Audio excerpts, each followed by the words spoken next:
Peggy 7.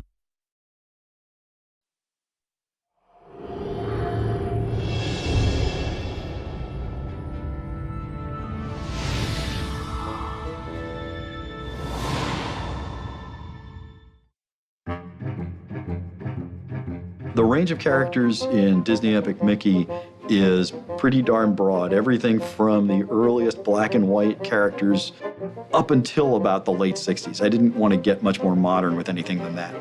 But the key is they're all legitimately forgotten or legitimately rejected or subtly different than the characters you might expect. Well, it is entirely a good thing that we had these characters who had some Disney past, but not a fully realized Disney life.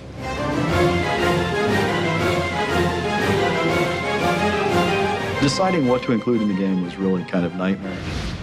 I had a little bit of an advantage just because I really have studied cartoons for a long time, but I had a pretty good idea who I wanted in the game.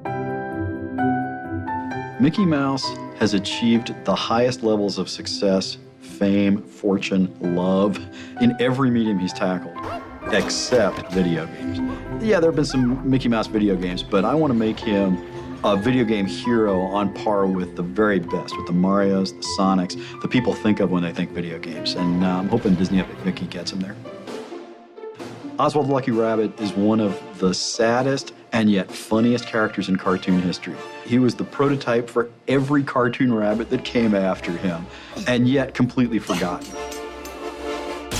I knew I wanted Horace and Clarabelle, the black and white versions, because they've been replaced by the color versions, and they're kind of the reject pals. Clarabelle, sort of a busybody, she loves her garden, but a real sweetheart and a real good friend to Minnie and Mickey in the early days.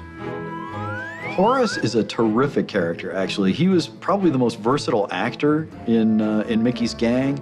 He could be a detective, he could be a cowboy, he could be anything. It's interesting that he kind of ended up getting forgotten because that kind of versatility and flexibility seems like it would be a useful thing in a cartoon series, but for some reason, he got left by the wayside.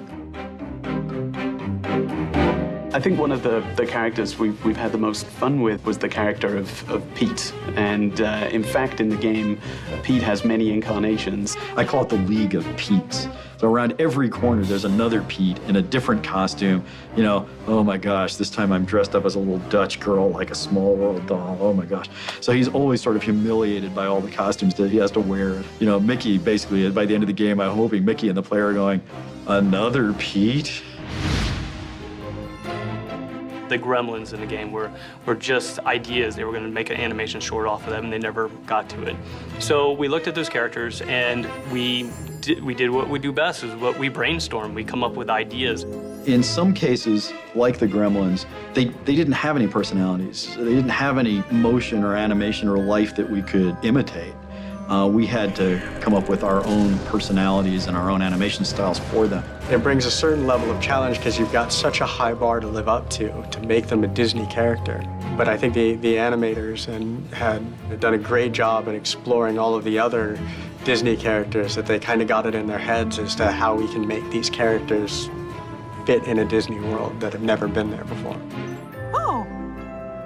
The most satisfying thing about working with lost characters and forgotten characters is remembering them and knowing that you're at least a small part of bringing them back into the public consciousness. All these characters are worthy of the love and affection of audiences. There's a little fictional thing in the game about the importance of hearts. When a character is loved by audiences and successful in cartoon, their little cartoon heart beats in their chest, right? And when they're forgotten, that heart just sort of fizzles and disappears, and then they themselves disappear and appear in the wasteland. And so the one thing that no character in Wasteland has is a heart. I get this picture when I think about Gus and old black and white Horace and the Mad Doctor, and I just feel in this weird sort of way that I'm giving them their hearts back. Their hearts are going to appear in their chests again, and they're going to pop back into the real world, and people out here are going to love them again.